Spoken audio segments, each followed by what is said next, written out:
Marcus Thompson's hands trembled as he stared at the certified letter.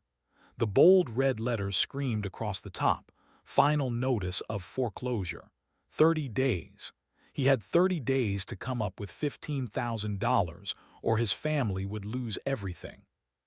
He sat in his rusted 2004 Ford pickup in the parking lot of Wichita Regional Airport, the afternoon sun beating down mercilessly through the cracked windshield.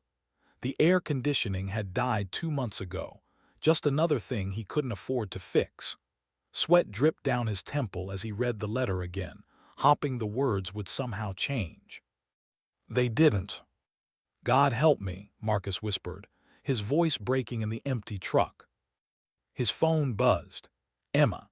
His 12-year-old daughter's smiling face lit up the screen, a photo from better times, before the leukemia diagnosis, before the medical bills that had buried them alive.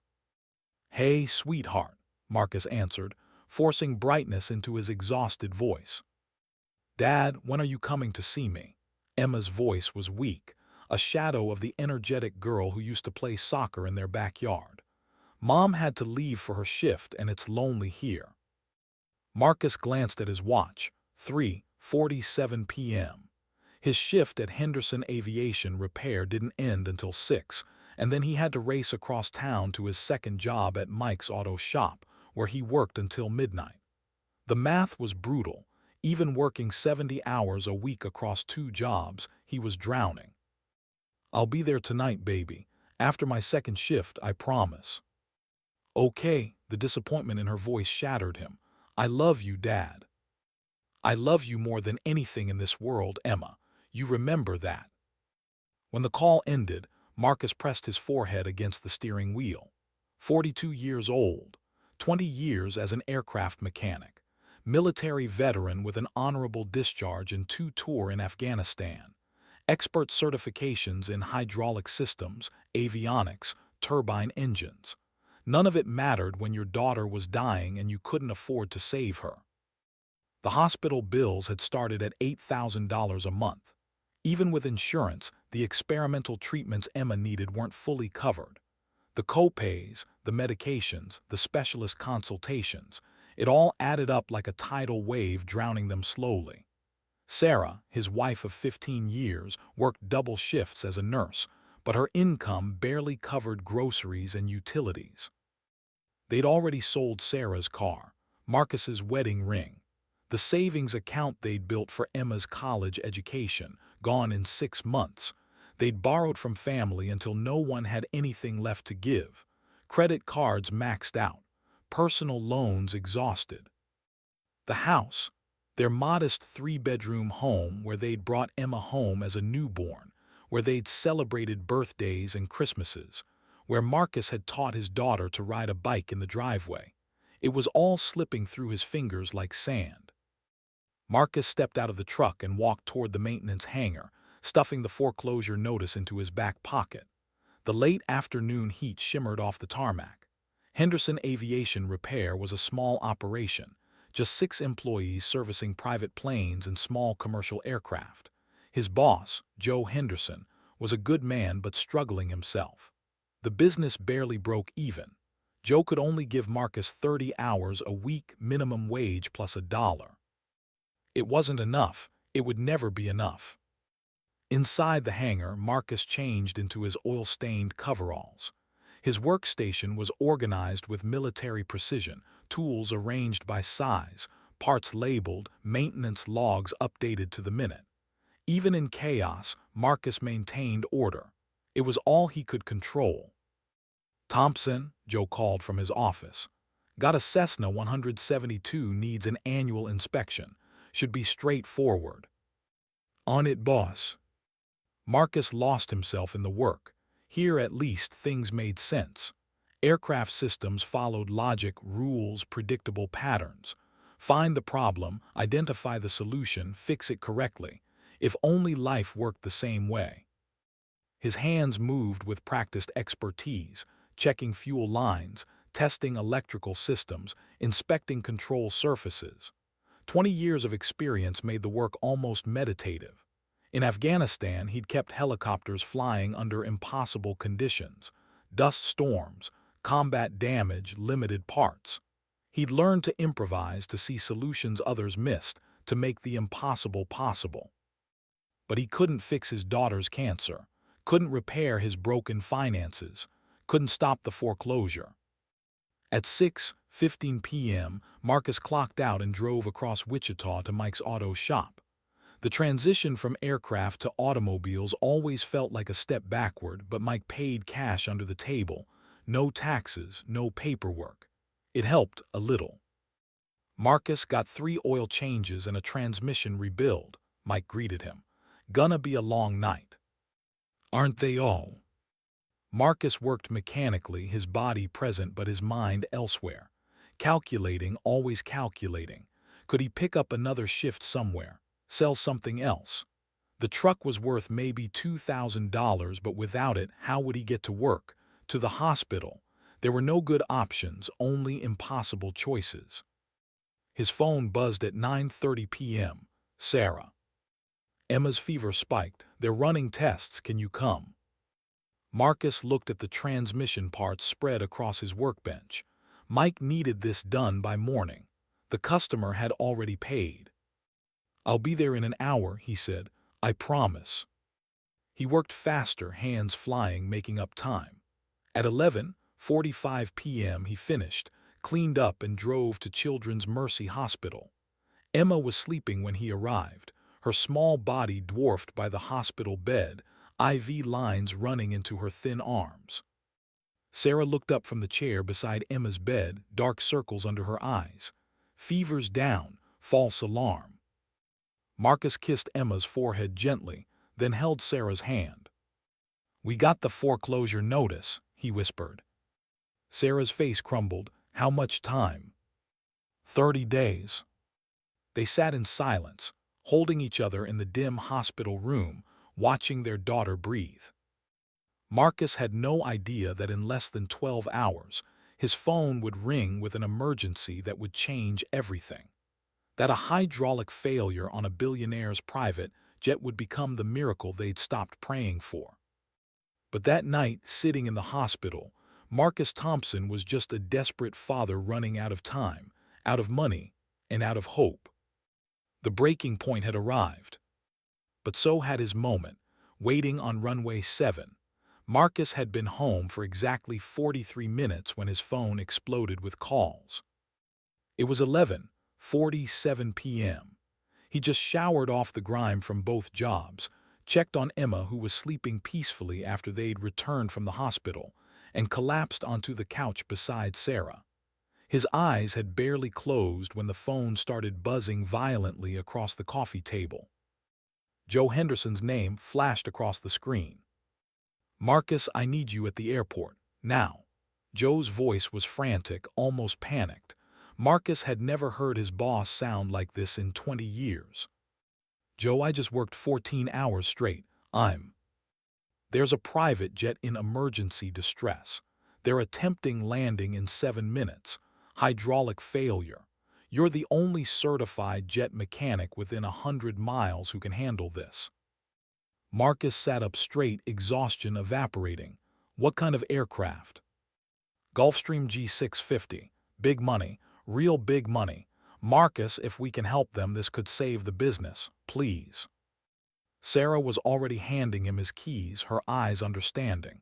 This was what he did, who he was. I'm 10 minutes out.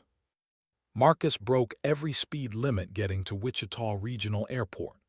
His truck screeched into the parking lot at 11:58 p.m., and he could already see the emergency vehicles lining the runway, fire trucks, ambulances, police cars, their lights painting the night sky in urgent reds and blues. Joe met him at the hangar entrance, practically running. They just touched down. Rough landing, but everyone's safe.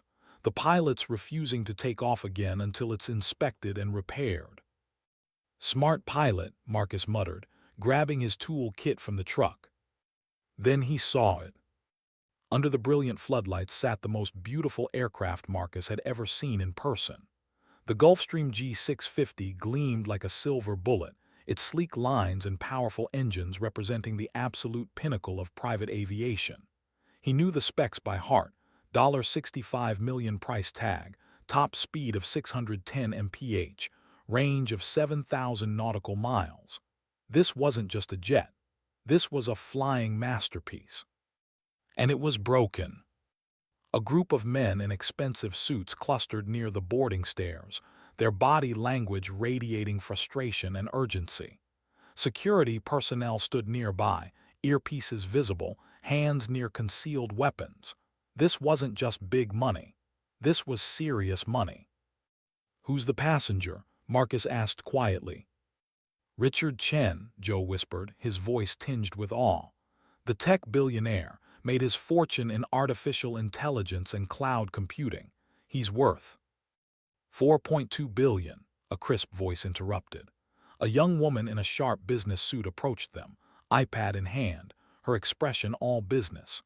"Mr. Chen needs to be in Seattle by 8 a.m. for merger negotiations worth $9.2 billion. We've already contacted 3 aviation repair facilities. Everyone says it's impossible to fix tonight. Parts won't arrive until Tuesday at the earliest."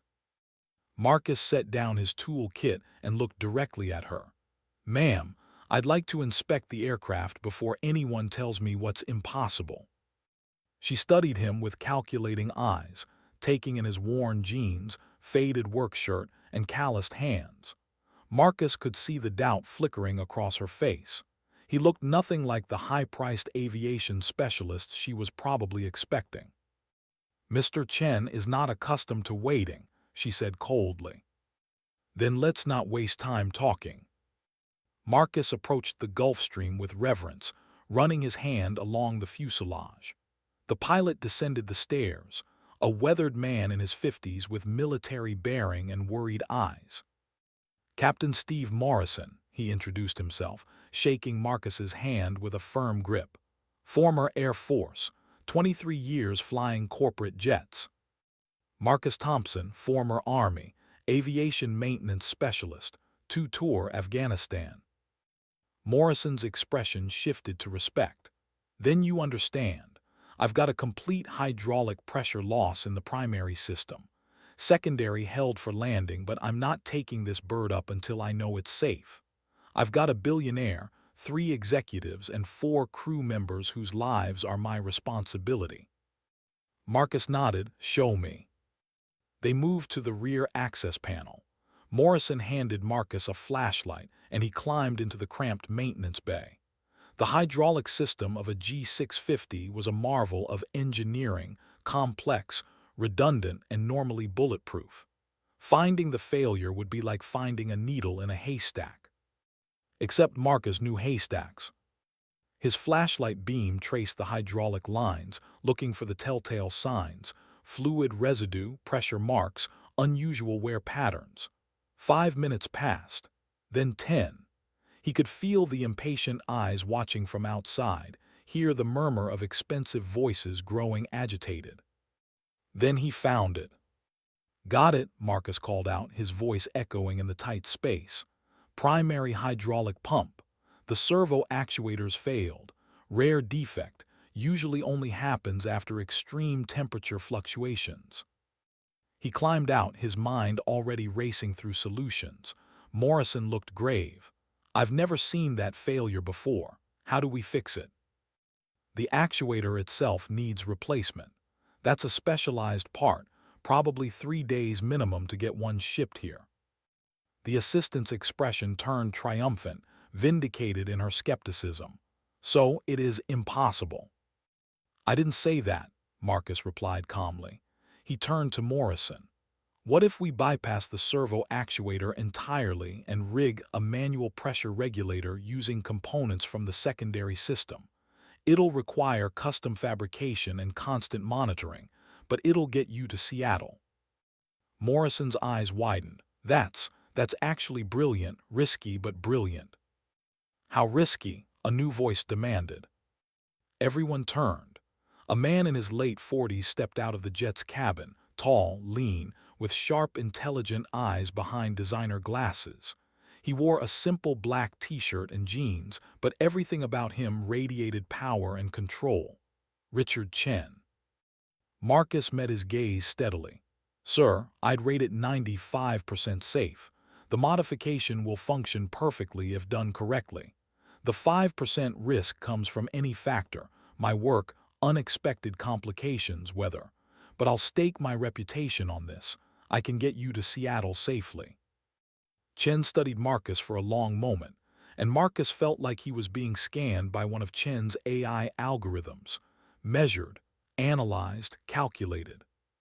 Three mechanics already told me this was impossible tonight, Chen said quietly. Why should I believe you? Marcus didn't hesitate. Because impossible and difficult aren't the same thing. In Afghanistan, I kept helicopters flying with duct tape and parts from Toyota trucks. This isn't impossible. This is just a Tuesday for me. A slight smile crossed Chen's face. How long? 6 hours. My meeting's in 8 hours and 14 minutes. Then I better get started, sir. Chen looked at Morrison, who nodded slowly. If anyone can do this, he can. I trust him. All right, Mr. Thompson. Chen extended his hand. You have 6 hours to do the impossible. What do you need? Marcus shook his hand firmly.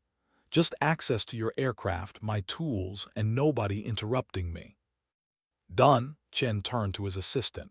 Clear the hangar. Give him whatever he needs. As the entourage retreated, Morrison clapped Marcus on the shoulder. No pressure, but that man just gambled $65 million on your word. Marcus pulled out his tools, his hands already steady, his mind focused. Then let's make sure he doesn't regret it. The clock read 12:23 a.m. 6 hours to save a billionaire's jet, and maybe, just maybe, save his own family's future. Marcus got to work. Marcus's world narrowed to hydraulic lines, pressure valves, and the steady rhythm of his breathing. 12:47 a.m. 5 hours and 13 minutes remaining. He'd sent Joe home with a promise to call if he needed anything. The hangar was silent except for the hum of overhead lights and the occasional clink of tools against metal. Marcus had rolled a work platform beneath the Gulfstream's belly, positioning himself in the cramped maintenance bay where most mechanics feared to work. But Marcus wasn't most mechanics. His hands moved with surgical precision, disconnecting the failed servo actuator from the primary hydraulic system. Each bolt removed was placed in organized sequence on his magnetic tray. He'd need to reassemble everything exactly right, and there was no room for error at 45,000 feet. Mind if I watch? Marcus jerked slightly, banging his head on a support beam. Richard Chen stood at the edge of the platform, holding 2 cups of coffee, his billion-dollar empire temporarily forgotten. Mr. Chen, you should rest. This is going to take a while. I tried, couldn't. Chen offered one of the cups. Besides, I like to understand how things work. May I? Marcus hesitated, then nodded. He wasn't used to audience members, especially not billionaires whose fortunes exceeded the GDP of small nations. But something in Chen's genuine curiosity reminded him of the young soldiers he'd trained in the army, eager to learn, willing to get their hands dirty. Chen climbed onto the platform carefully, settling cross-legged like a student in class. Marcus returned to work, explaining as he went. The servo actuator controls hydraulic pressure distribution. When it failed, your primary system lost the ability to regulate pressure to the flight control surfaces, ailerons, elevators, rudder. The secondary system kept you flying, but it's designed for emergency use only. So we were flying on a backup, Chen observed. Exactly, and backups have backups for a reason. They're not meant for extended use. Marcus's fingers traced the hydraulic lines like reading Braille. I'm going to cannibalize the pressure regulator from your auxiliary system and integrate it with a manual override valve. Essentially, I'm building a hybrid system that doesn't exist in any manufacturer's manual. Is that allowed? Marcus glanced at him with a slight smile. Mr. Chen, in Afghanistan, I once kept a Black Hawk flying using parts from a downed Russian helicopter and a radiator hose from a destroyed Humvee. The Taliban doesn't care about manufacturer specifications. Neither does physics. If it works, it works. Chen laughed, a genuine sound that seemed to surprise him. I like that philosophy. It's how I built my first company. Everyone said you couldn't compete with established cloud providers. I did it anyway. They fell into comfortable silence. Marcus worked, and Chen watched, occasionally asking insightful questions that revealed a sharp engineering mind beneath the business acumen. At 2:14 a.m., Marcus hit his first major obstacle. The pressure regulator from the auxiliary system didn't align with the mounting points on the primary system. The bolt pattern was off by 3 millimeters, a tiny gap that might as well have been a canyon. Standard procedure would be to order a custom adapter, which would take days. Marcus didn't have days. He had 3 hours and 46 minutes. Problem? Chen asked, reading the tension in Marcus's shoulders. Minor setback. I need to fabricate a custom mounting bracket. Marcus pulled out his phone, scrolling through photos. I keep pictures of every repair I've ever done. There was a similar issue on a Sikorsky in 2011. He found the photo, studied it for 30 seconds, then grabbed a piece of aluminum stock from his toolkit. Using a portable drill press and a file, Marcus began shaping the metal by hand, periodically checking measurements with digital calipers accurate to 0.01 millimeters. Chen leaned forward, fascinated. You're building that from scratch. Sometimes the best tool is the one you make yourself. Marcus's hands moved steadily, muscle memory from thousands of similar improvised repairs guiding each cut, each adjustment. Shavings of aluminum curled away like silver ribbons. 15 minutes later, he had a custom bracket that fit perfectly. That was incredible, Chen murmured. Marcus shrugged, already moving to the next step. That was necessity. As the night deepened, an unexpected dynamic developed. Chen began handing Marcus tools before he asked for them, learning the rhythm of the work. The billionaire's expensive shirt became stained with hydraulic fluid. His designer jeans collected grease smudges. He didn't seem to notice or care. At 3:30 a.m., Chen's phone buzzed insistently. He glanced at it, silenced it, and turned back to watching Marcus work. Your team? Marcus asked. My lawyers, worried about the merger. They want to arrange alternative transportation, abandon the jet here. Chen's expression hardened. I told them no. I want to see if you can actually pull this off. Why? Marcus paused in his work, genuinely curious. You could charter another plane, be in Seattle on time. Chen was quiet for a moment. 3 years ago, my entire server infrastructure crashed during our biggest product launch. Every expert told me it would take 72 hours minimum to restore. I had one young engineer, fresh out of college, worked in our basement data center, who said she could do it in 12 hours. Everyone laughed at her. What happened? She did it in 9 hours, saved the company. Now she's my CTO making $2 million a year. Chen met Marcus's eyes. I learned something that day. Never bet against someone who says they can do the impossible, especially when everyone else has already given up. There's a difference between confidence and competence. You have both. Marcus felt something shift in his chest. Recognition, validation, hope. He returned to work with renewed focus. By 4:30 a.m., the modified system was installed. Marcus ran preliminary pressure tests, watching the gauges like a hawk. The needle climbed steadily, 100 psi, 500 psi, 1000 psi, holding steady. No leaks, no fluctuations. Looking good, he whispered. But the real test remained. He began the full system diagnostic, running every flight control surface through its complete range of motion.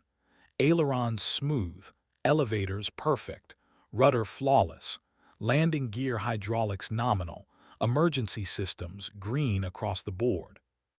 At 4:47 a.m., Marcus climbed out of the maintenance bay, exhausted but exhilarated. Captain Morrison appeared from the crew rest area, eyes alert despite the hour. "Well, run your pre-flight checks, systems ready." Morrison and his co-pilot spent 30 minutes going through every checklist, every system, every backup. Marcus stood nearby, confident but respectful of their process. These men held lives in their hands. They had every right to be thorough. Finally, Morrison turned to Chen.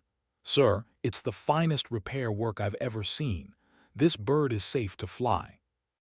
Chen stood, extending his hand to Marcus. "What do I owe you?" Marcus thought of the foreclosure notice, the hospital bills, Emma's pale face. He thought of Joe's struggling business. Standard emergency repair rate, $3,500. Chen's expression became unreadable. "Mr. Thompson, you just saved me a $9.2 billion deal. I think we can do better than that." "Sir, I did my job. That's the fair price." Chen studied him for a long moment, then nodded slowly. "We'll discuss this further, but first," he pulled out his phone. "Give me your contact information, all of it." At 5:28 a.m., the Gulfstream's engines roared to life. Marcus stood on the tarmac as the magnificent aircraft taxied toward the runway, its navigation lights blinking against the pre-dawn darkness. The jet lifted smoothly into the sky, climbing toward Seattle and a billion-dollar future. Marcus watched until it disappeared into the clouds. He had no idea that in 3 days his phone would ring again, and this time everything would change forever. 3 days after repairing the Gulfstream, Marcus was back under a Cessna 172 at Henderson Aviation, his hands black with grease, his lower back screaming from lying on a creeper board for 2 hours straight. Nothing had changed. The $3,500 from the emergency repair had helped. He'd paid the most urgent hospital bills and bought Emma's medications for the month. But the foreclosure clock still ticked. 27 days remaining. He still needed $11,500. Impossible. Sarah had picked up extra shifts. Marcus had asked Mike for more hours at the auto shop. They were running on fumes, caffeine, and prayers that had started to feel like shouting into a void. "Thompson, you almost done with that oil change," Joe called from across the hangar. "Got a Cherokee coming in at 2. 5 minutes, Marcus called back, tightening the oil pan drain plug. His phone rang in his pocket. He ignored it, probably another bill collector. They called 17 times yesterday. His voicemail was full of robotic voices demanding payment for things he couldn't afford. The phone stopped, then immediately started ringing again.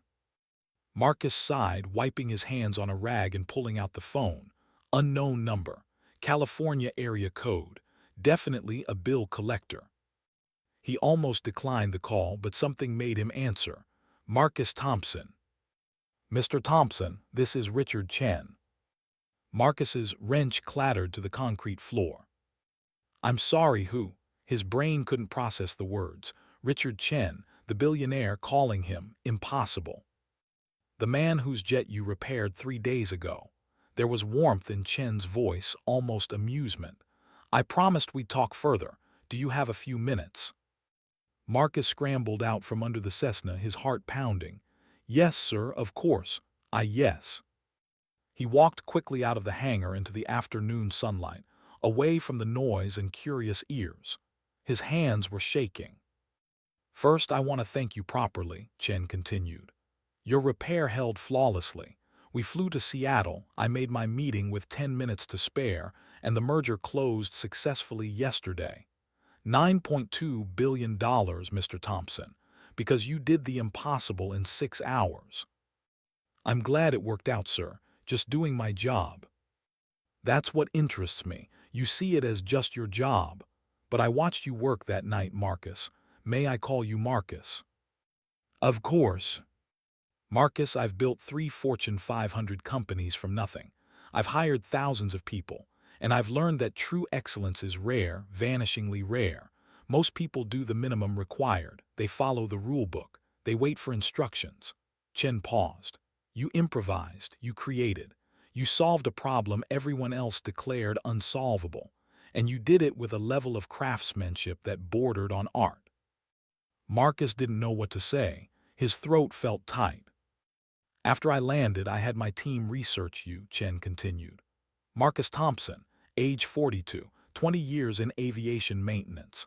Military service, 2 tour in Afghanistan with commendations for exceptional performance under combat conditions, perfect safety record, 0 complaints, multiple certifications. Another pause. Daughter battling leukemia, house in foreclosure, working 70 hours a week across 2 jobs, barely surviving. Shame and anger flashed through Marcus. Mr. Chen, I don't need. You absolutely do need. And I need you. Chen's voice became businesslike. Marcus, I run Chen Technologies. We have a private aviation division, 12 aircraft ranging from small jets to a 787 Dreamliner. Annual operating budget of $47 million. We've had 3 different maintenance directors in 2 years. All of them were disasters. Overpaid, underqualified corporate climbers who couldn't tell a hydraulic pump from a fuel injector. Marcus listened, afraid to breathe. I need someone who understands aircraft not as status symbols, but as complex machines requiring expertise and dedication. I need someone who doesn't just follow procedures but creates solutions.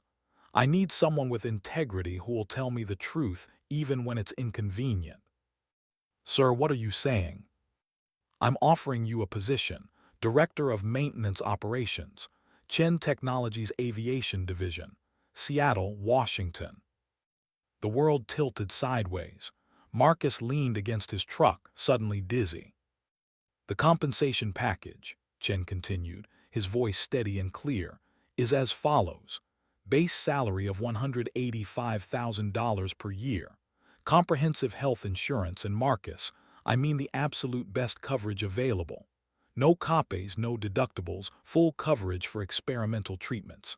Your daughter will have access to Seattle Children's Hospital, which has one of the top pediatric oncology programs in the world. Marcus's vision blurred. Emma in Seattle, best treatment available. Additionally, Chen went on, signing bonus of $50,000 paid upon acceptance.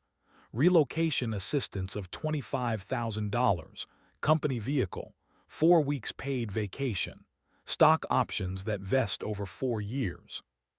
The numbers were incomprehensible. Marcus made $32,000 a year. This was. Mr. Chen, I don't understand. Why me? You could hire anyone, someone with corporate experience, advanced degrees. I don't need another MBA who learned management from textbooks, Chen interrupted firmly. I need someone who learned leadership in combat zones, someone who kept helicopters flying when lives depended on it, someone who works with excellence even when no one's watching, even when they're exhausted, even when life is crushing them. Chen's voice softened. That night in the hangar, I didn't just watch you fix my jet. I watched how you organized your tools, how you explained complex systems in simple terms, how you treated my aircraft with respect and precision. I saw a man who takes pride in his work regardless of circumstances. That's who I need running my aviation operations. Marcus realized he was crying, silent tears running down his face in the middle of the airport parking lot. I can't accept this, he whispered. I'm just a mechanic. I'm not qualified for. Marcus, stop. Chen's voice was gentle but firm. I've made billion-dollar decisions on less certainty than I have about you.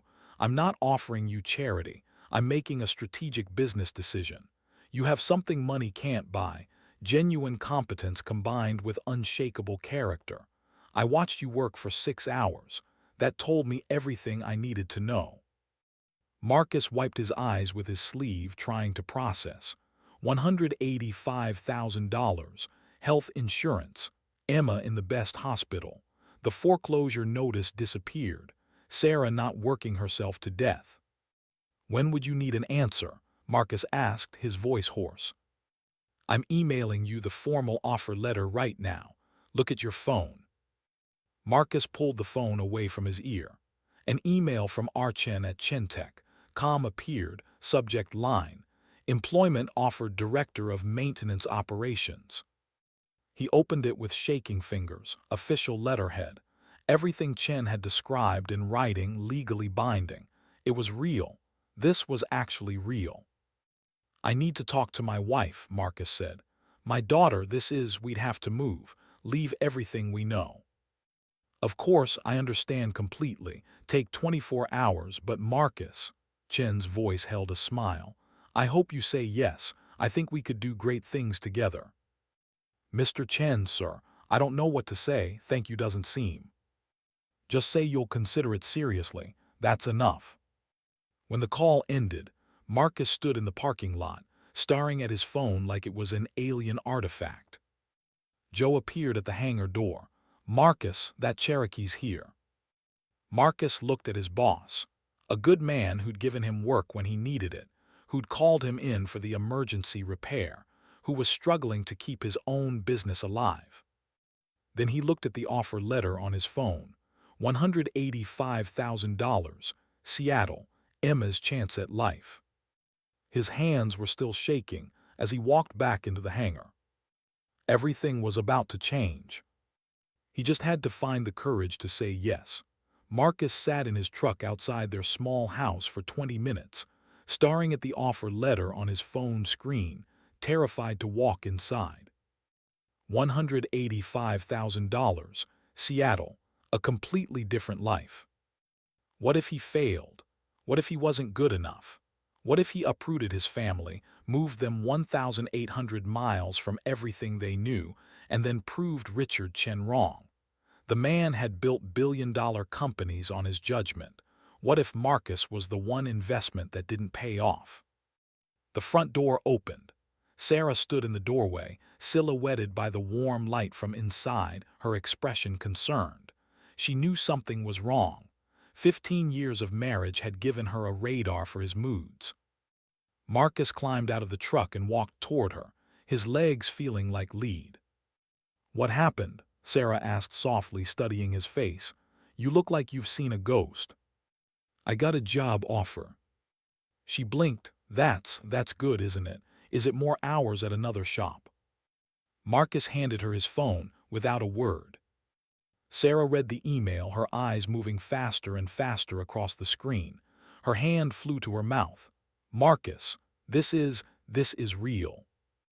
Richard Chen called me personally 30 minutes ago. The billionaire from the jet, her voice climbed an octave. He's offering you, she looked at the phone again as if the numbers might have changed. $185,000, full health insurance, Seattle. It's real. Sarah stared at him, then suddenly sat down hard on the front step, still clutching the phone. Emma could get treatment at Seattle Children's Hospital. I've read about their leukemia program. It's one of the best in the world. I know. The signing bonus alone would save the house, pay off the medical bills, give us breathing room for the first time in, her voice broke.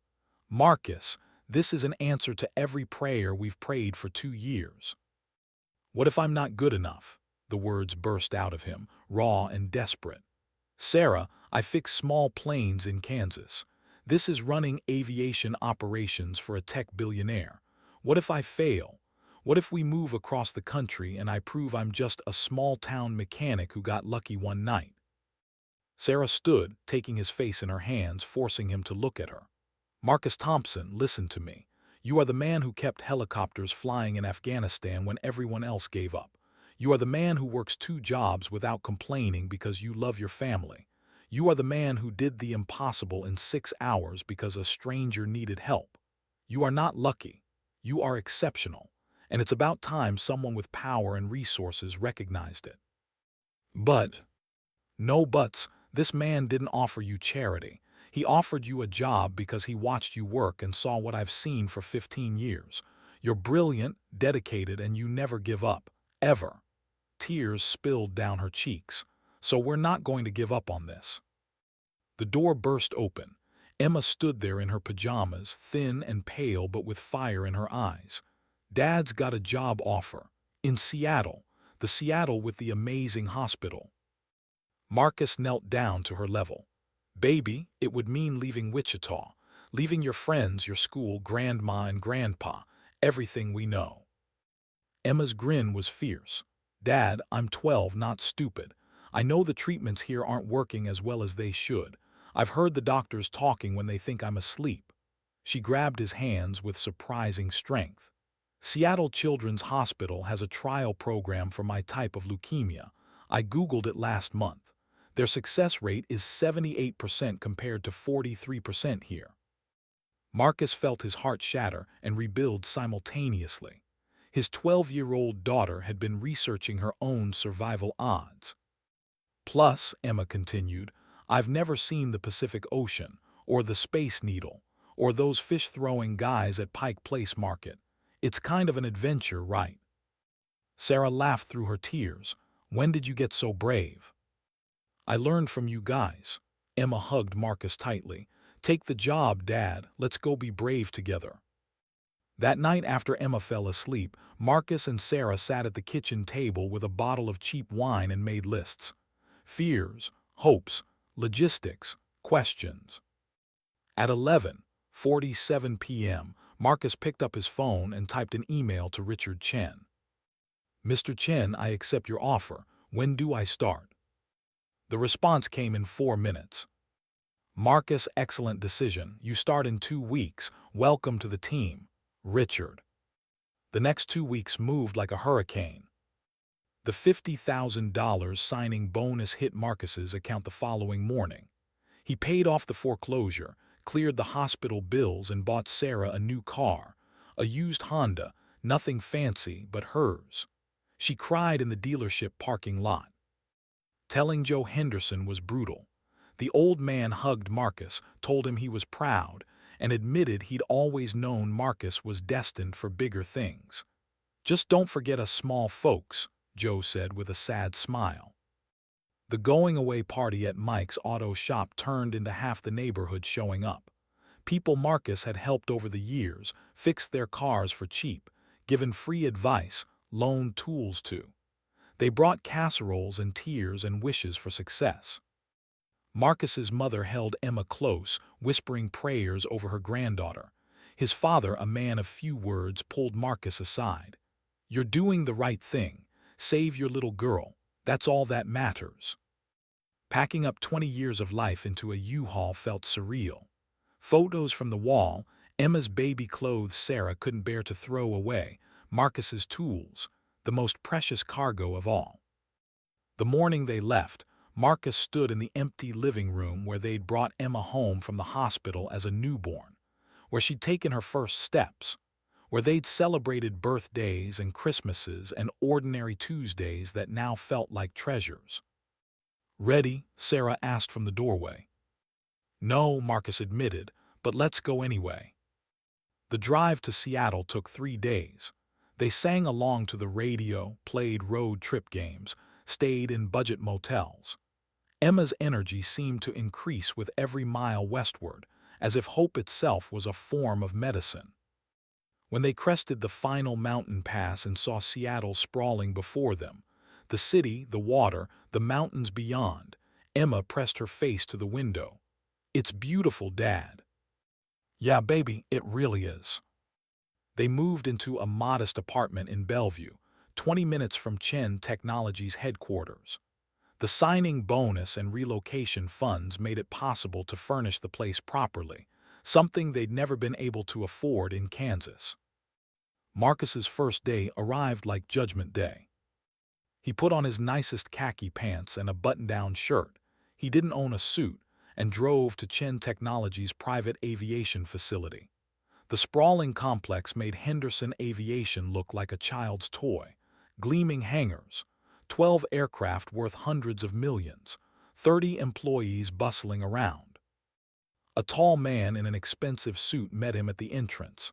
Marcus Thompson, I'm David Reinhardt, VP of Operations. Welcome aboard. His handshake was firm, his smile didn't reach his eyes. Mr. Chen speaks very highly of you. Thank you, sir. I'm excited too. Let me show you to your office. The office was a glass-walled space overlooking the main hangar. Inside, 3 people waited, all in their 30s and 40s, all watching Marcus with barely concealed skepticism. Reinhardt made introductions. Marcus, meet your senior staff. Jennifer Wu, lead avionics specialist. Todd Marshall, chief hydraulics engineer. And Patricia Gomez, scheduling coordinator. They shook hands with professional politeness that felt like ice. Marcus comes to us from, Reinhardt glanced at a file, Henderson Aviation Repair in Wichita, Kansas. Marcus saw the looks exchanged. The small-town mechanic promoted above people with master's degrees and corporate experience. Well, Reinhardt said with a thin smile, I'll let you all get acquainted. Marcus, we have a lot of established procedures here. I trust you won't make too many changes too quickly. When Reinhardt left, the temperature in the room dropped further. Todd Marshall spoke first, his voice dripping with condescension. So, you're the miracle worker who fixed Mr. Chen's jet. I did a repair, yes. One repair. Jennifer Wu crossed her arms. And now you're running the entire division. Marcus took a breath, remembering Sarah's words. You are exceptional. I understand this is unusual, he said quietly. I know I don't have your corporate experience or your degrees, but I've kept aircraft flying for 20 years, including in combat zones where failure meant people died. I'm here to learn from you, work with you, and help make this division the best it can be. I'm not here to prove anything except that Mr. Chen's faith in me wasn't misplaced. Silence. Patricia finally nodded slightly. Fair enough. Let's see what you've got. Marcus looked out at the hangar, at the aircraft gleaming under the lights, at the opportunity Richard Chen had handed him. The leap of faith had been taken. Now came the hard part, proving he could fly. Marcus's first month at Chen Technologies felt like drowning in quicksand while wearing a suit. He arrived at 5 a.m. every morning, 2 hours before anyone else, studying maintenance logs, aircraft histories, vendor contracts, and operational procedures. The division ran on systems established years ago, complex bureaucracies that seemed designed more to protect people's jobs than to maintain aircraft efficiently. His team barely spoke to him, beyond professional necessities. Jennifer Wu answered his questions with technical jargon designed to confuse rather than clarify. Todd Marshall copied David Reinhardt on every email, clearly hoping Marcus would make a fireable mistake. Patricia's scheduling system was a labyrinth of conflicts and inefficiencies that somehow never got fixed. But Marcus had survived Afghanistan. He could survive corporate politics. He started documenting everything. Flight hours versus maintenance schedules, parts costs from different vendors, downtime analysis, overtime patterns. The more he studied, the more his military-trained eye saw waste bleeding like hydraulic fluid from a cracked line. One night, working late as usual, he found it. A single vendor contract for hydraulic components. Annual cost, $847,000. Marcus pulled up specifications and cross-referenced with 3 other suppliers. The same parts, same quality certifications, available for $289,000. He dug deeper. Avionics parts massively overpriced. Routine maintenance, scheduled inefficiently, requiring expensive overtime. Training programs, outsourced to consultants charging premium rates for basic knowledge. The division was hemorrhaging money. At 11 p.m., Marcus created a spreadsheet. Conservative estimate, $2.3 million in annual waste. With proper systems, that number could be cut to nearly zero. He scheduled a meeting with his senior staff for the next morning. Jennifer, Todd, and Patricia sat in the conference room with the enthusiasm of people waiting for a root canal. Marcus projected his findings onto the screen. I've spent the past month analyzing our operations. We're losing approximately $2.3 million annually through vendor inefficiencies, scheduling conflicts, and redundant processes. Todd leaned back, arms crossed. Those vendor relationships have been in place for 7 years. They're reliable. They're expensive, Marcus countered. I found 3 alternative suppliers with identical certifications, better delivery times, and 60% lower costs. Jennifer jumped in. Changing vendors is risky. What if quality suffers? Marcus clicked to the next slide. Detailed quality comparisons, certification documents, client testimonials. I've done the research. These aren't unknown companies. Gulfstream and Boeing use them. Quality is equal or better. Patricia shifted uncomfortably. Our maintenance scheduling follows industry standard practices. It follows outdated practices, Marcus said gently. We're scheduling routine maintenance during peak usage times, forcing expensive overtime. If we stagger schedules and cross-train mechanics, we eliminate 90% of overtime costs while improving aircraft availability. He showed them the numbers, the projections, the detailed implementation plans he'd worked on every night after his family went to sleep. The room was silent. Finally, Jennifer spoke, her voice less hostile. This is actually thorough. I'm not here to disrupt for the sake of disrupting, Marcus said. I'm here because every dollar we waste is a dollar Chen Technologies can't invest elsewhere. Mr. Chen trusted me. I'm trying to honor that trust. Todd's expression remained skeptical. You want to implement all of this now. I want to start with a pilot program. One vendor change, one scheduling optimization. Prove it works before we scale up. Low risk, high potential reward. Patricia nodded slowly. That's reasonable. I need your expertise to make this work, Marcus continued. Jennifer, you know our avionics needs better than anyone. Todd, your hydraulics knowledge is essential. Patricia, you understand our scheduling constraints. I can't do this without you. It wasn't a complete thaw, but something shifted. They agreed to try. 3 weeks later, Marcus was under Chen's primary Gulfstream, the same jet he'd repaired in Wichita, when his phone rang. Richard Chen himself. Marcus, I need the bird ready for Tokyo, leaving in 6 hours. Marcus slid out from under the aircraft, his stomach dropping. Sir, we're mid-inspection. Found a sensor array issue in the flight management system. It's not critical for flight, but I wouldn't recommend. How long to fix it properly? Marcus looked at the complex avionics bay, the maze of wiring and computer systems. 48 hours, maybe 60. We need to order a replacement module, install it, run full diagnostics. I need to be in Tokyo in 16 hours. Negotiations start at 9 a.m. their time. This deal is worth $340 million. The entire maintenance team had gathered, watching. This was the moment, the test.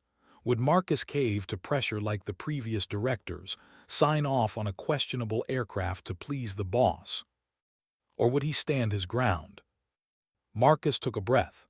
Mr. Chen, I can't in good conscience clear this aircraft for an 11-hour international flight with a compromised flight management system.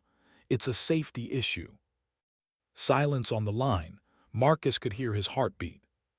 Todd Marshall whispered to Jennifer. He just ended his career. Chen's voice came back measured. What are my options? I can have the backup G550 ready in 90 minutes. It's smaller, slightly slower, but fully airworthy. Or, Marcus glanced at the sensor array, his mind racing through possibilities. Give me 6 hours. I might have a solution. Explain. The sensor array itself is fine. It's the interface module that's failing. I can't get a new module, but I can potentially bypass it using manual calibration protocols and redundant systems. It's not standard procedure, but it's safe. I'd stake my career on it. Another pause. You have 6 hours, but Marcus, if you say it's safe, I'm trusting you completely. The call ended. Jennifer stared at Marcus. Are you insane? You can't bypass a flight management interface module. That's not even in the manual. It wasn't in the manual in Afghanistan either, Marcus replied, already pulling schematics. But physics is physics. If we reroute through the secondary processing unit and manually calibrate the sensor inputs. That would actually work, Todd interrupted, his skepticism cracking. It's crazy, but it would work. Then let's do it. Marcus looked at his team. I need all of you. Jennifer, pull the avionics specs. Todd, I need your help with the interface connections. Patricia, clear the schedule everyone on this aircraft until it's done. They worked like a surgical team, Marcus calling plays, his team executing with precision they'd never shown before. He explained each step, asked their opinions, incorporated their expertise. For the first time, they weren't fighting him. They were working with him. 5 hours and 43 minutes later, Marcus ran the final diagnostic. Every system green. Chen's jet took off 17 minutes ahead of schedule. Marcus stood on the tarmac, exhausted, covered in sweat, watching it climb into the evening sky. His phone buzzed, text from Chen, smooth as silk, well done.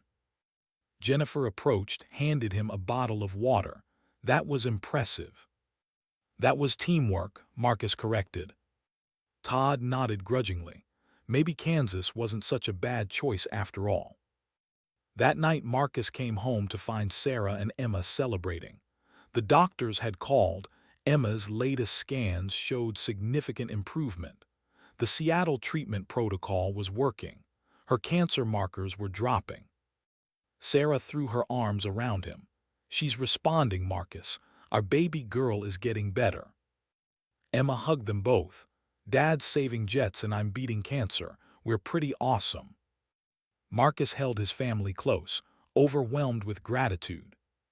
2 months ago, he'd been facing foreclosure and despair.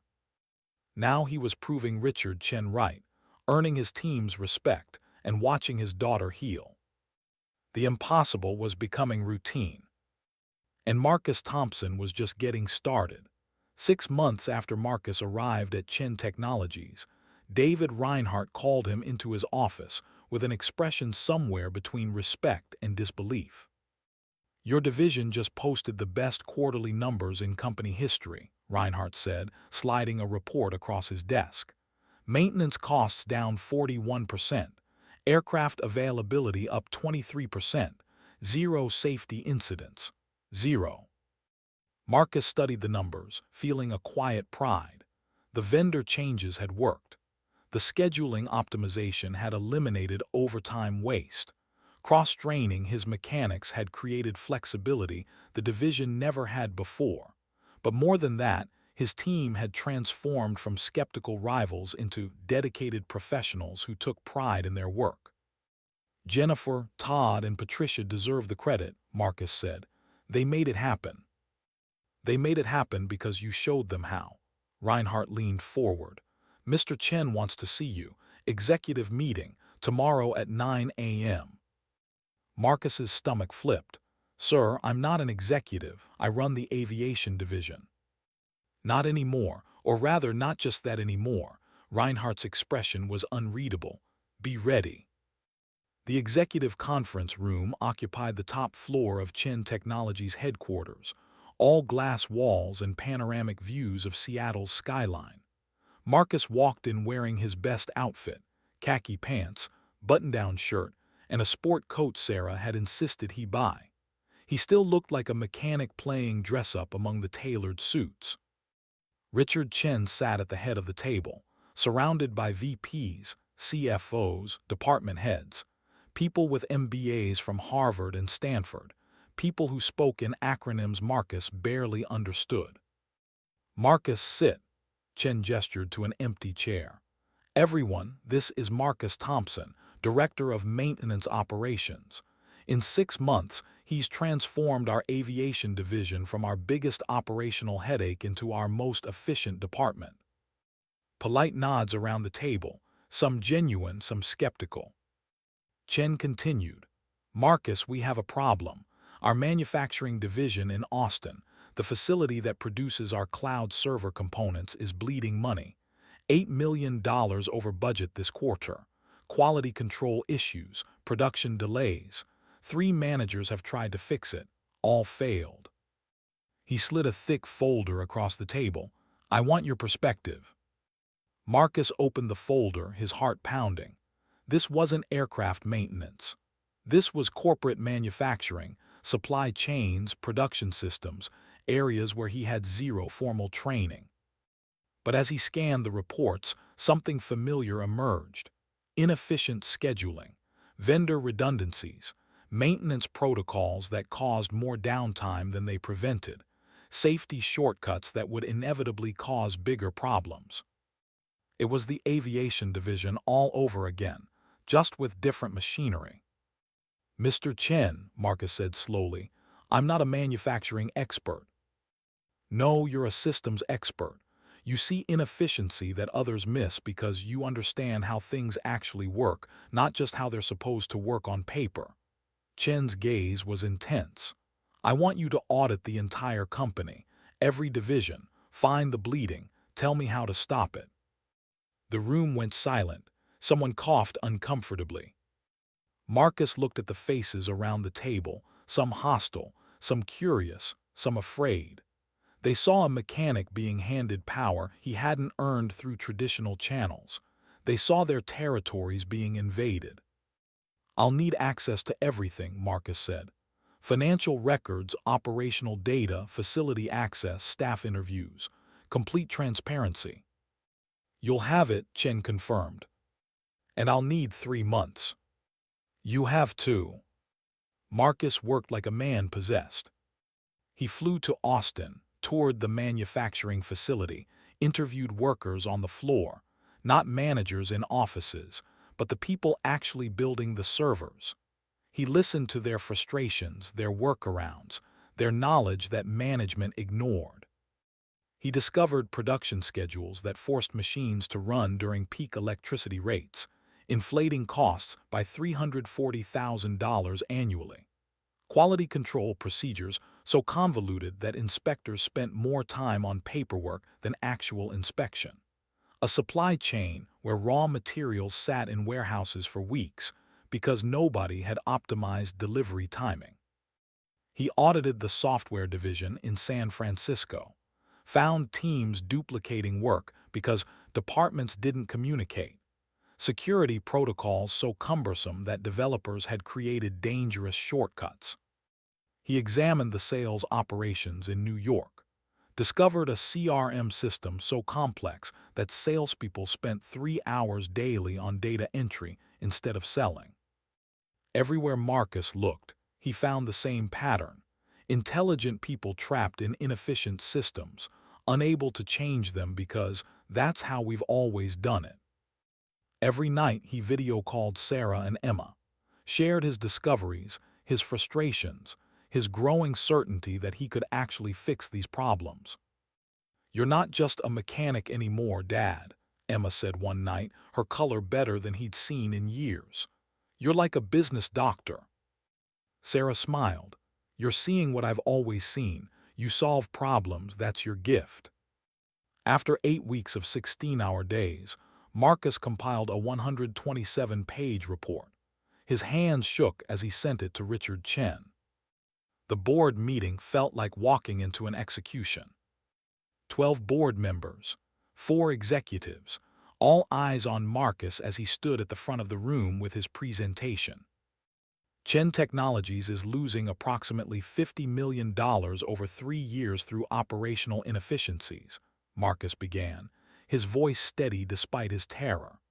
Not through fraud or incompetence, but through systems that made sense once but no longer serve us. He walked them through everything: manufacturing optimization that would save $18 million, supply chain restructuring worth $12 million, software development efficiency gains of $8 million, cross-departmental coordination worth another $7 million, smaller improvements adding up to $5 million more. This isn't about cutting people, Marcus emphasized.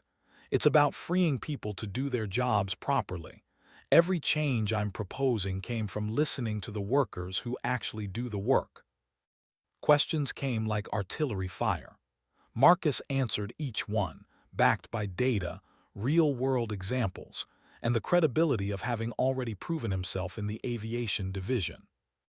A silver-haired woman, Margaret Chen, Richard's aunt and the company's largest shareholder, leaned forward.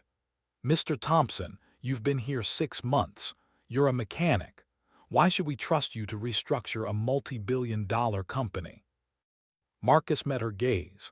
"Ma'am, 6 months ago I was fixing small planes in Kansas. Mr. Chen took a chance on me because he saw something beyond my resume. I'm asking you to do the same. Judge me on results, not credentials. My aviation division proves I can deliver." Silence. Then Margaret Chen smiled. "Richard, I like him, promote him." Chen stood.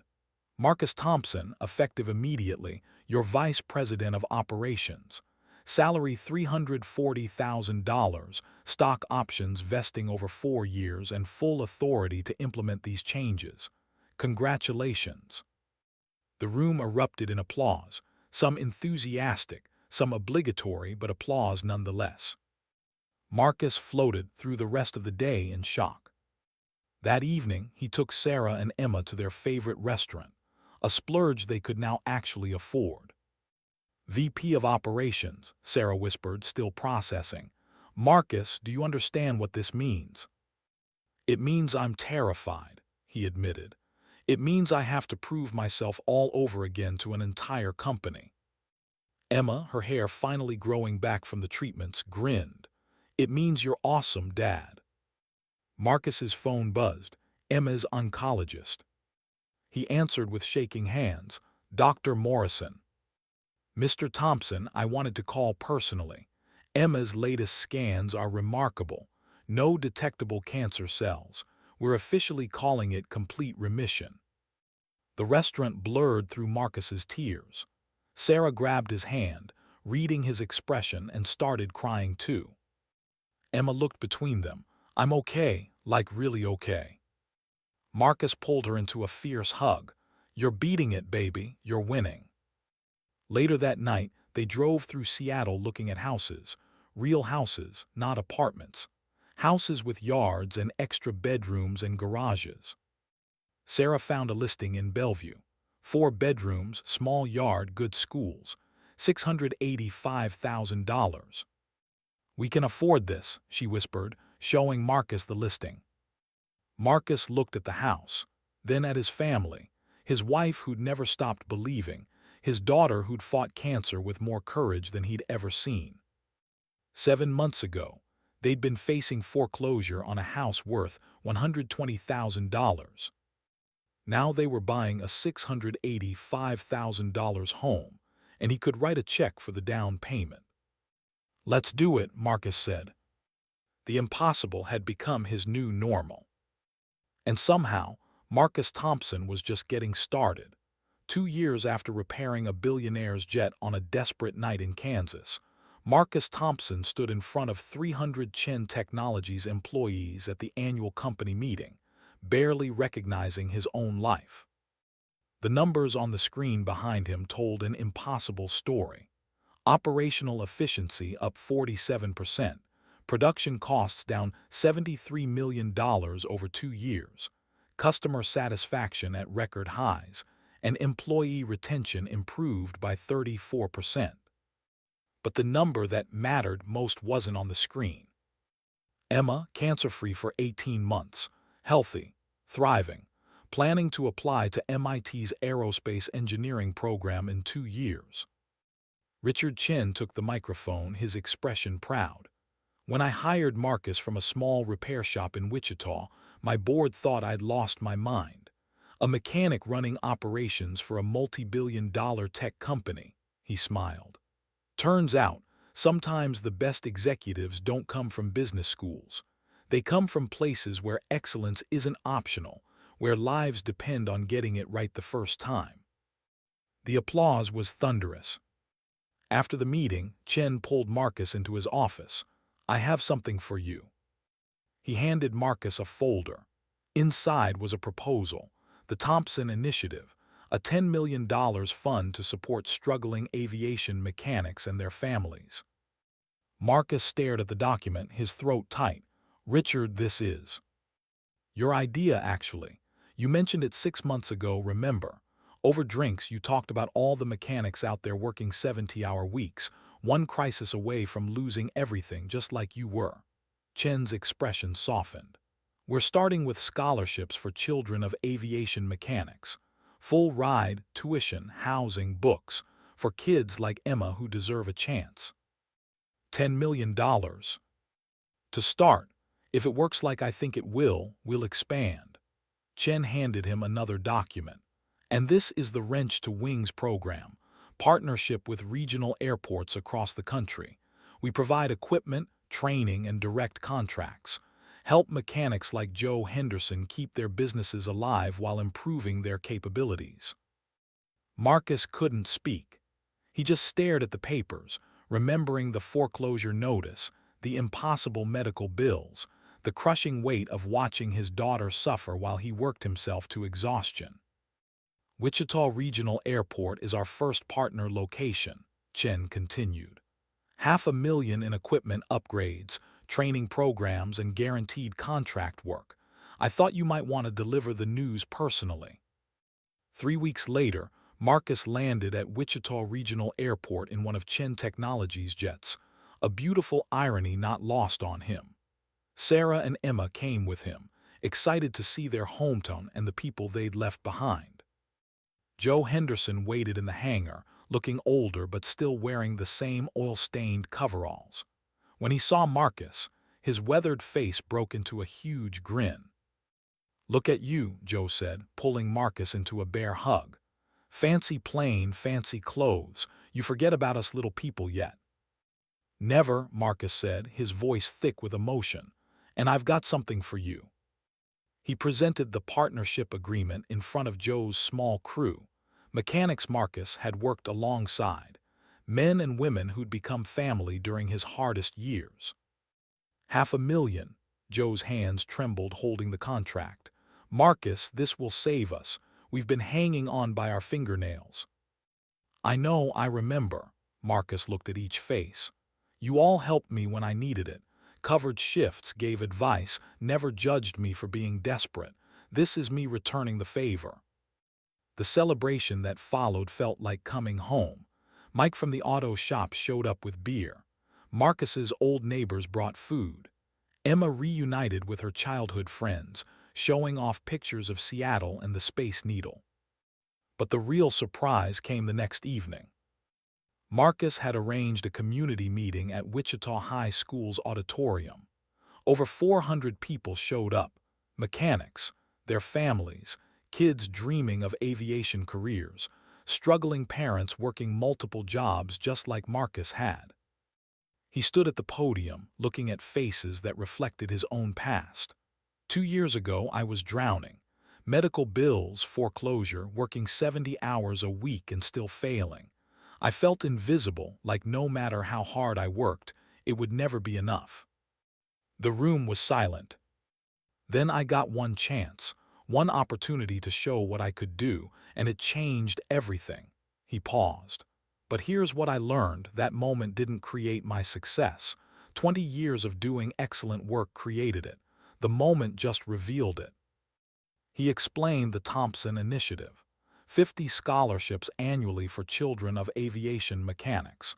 Full tuition to any accredited university. No grades requirement, just need and dedication. Parents wept. Kids' eyes lit up with sudden possibility. "Excellence is never wasted," Marcus said, his voice strong. "You might feel invisible right now, working jobs that don't appreciate you, struggling to survive. But someone is always watching. Your moment will come. And when it does, 20 years of dedication will be ready to meet it." A young mechanic stood up, couldn't have been more than 25, wearing coveralls identical to the ones Marcus used to wear. "Mr. Thompson, what if the moment never comes? What if we just keep struggling?" Marcus met his eyes. "Then you create your own moment.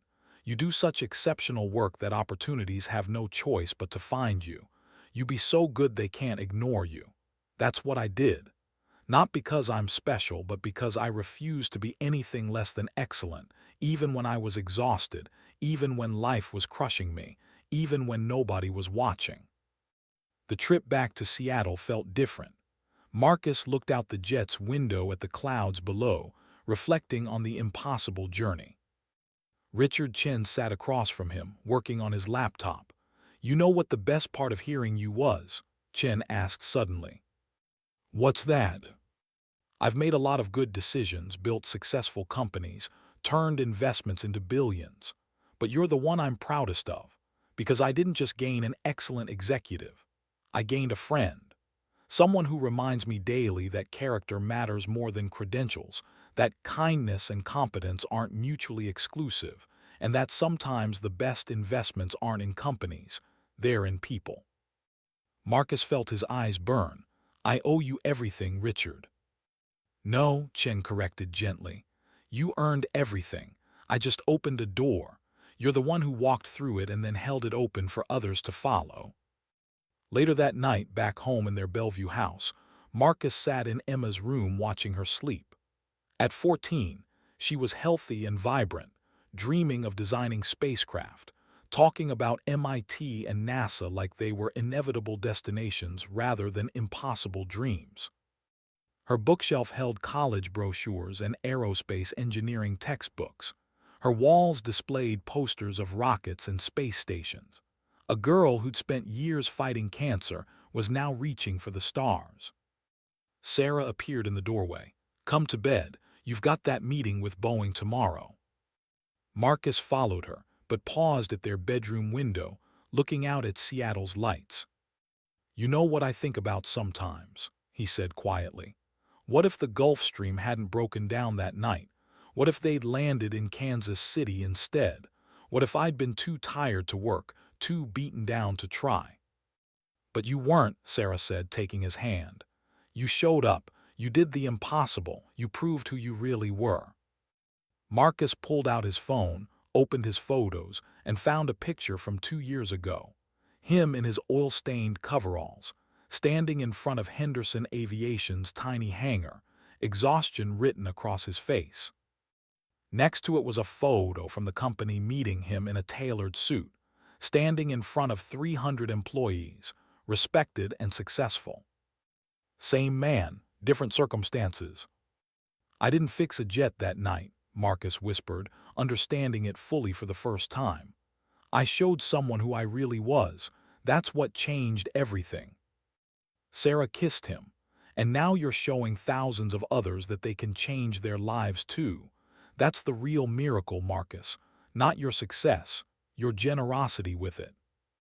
The next morning, Marcus received an email from the young mechanic who'd asked about struggling. He'd applied for the Thompson Initiative Scholarship for his daughter. Marcus approved it personally. Because he remembered, he would always remember. The foreclosure notice, the hospital bills, the desperation, the impossible odds. And the single night when excellence met opportunity.